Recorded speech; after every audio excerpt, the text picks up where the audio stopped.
On new developments tonight in the push for a ceasefire in the war between Israel and Hamas, there are reports a new hostage deal with Hamas could be within reach. The talks took place over the weekend in Paris. The Times of Israel says the deal would feature a 6-week truce and the release of around 40 hostages, including women, children, female soldiers, and the elderly. The discussions included representatives from Israel, the United States, Egypt, and Qatar.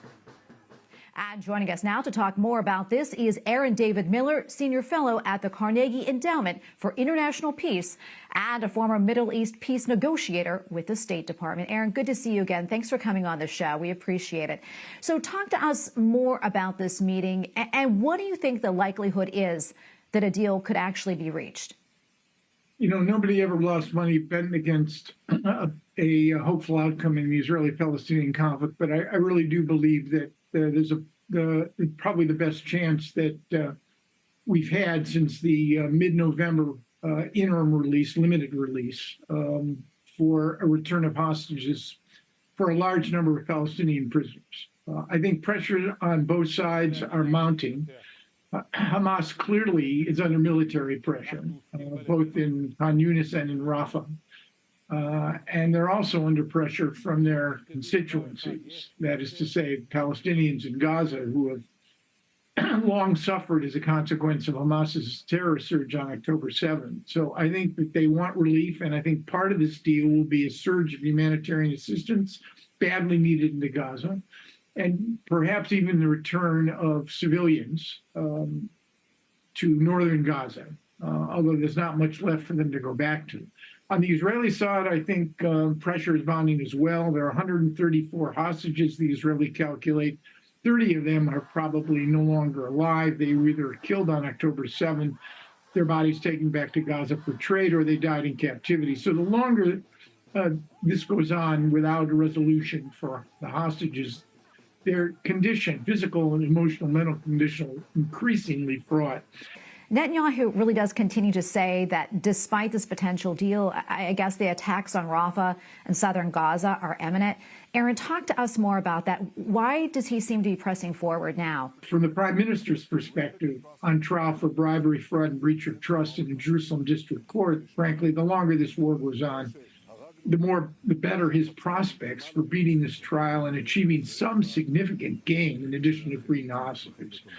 So he has a stake, I think, and arguably some within the Israeli military may be arguing for a major ground incursion into Rafah, but I don't see any Israeli plan that would be acceptable to the administration that has demanded one, that would allow the Israelis to operate without moving over 1 million people from Rafah.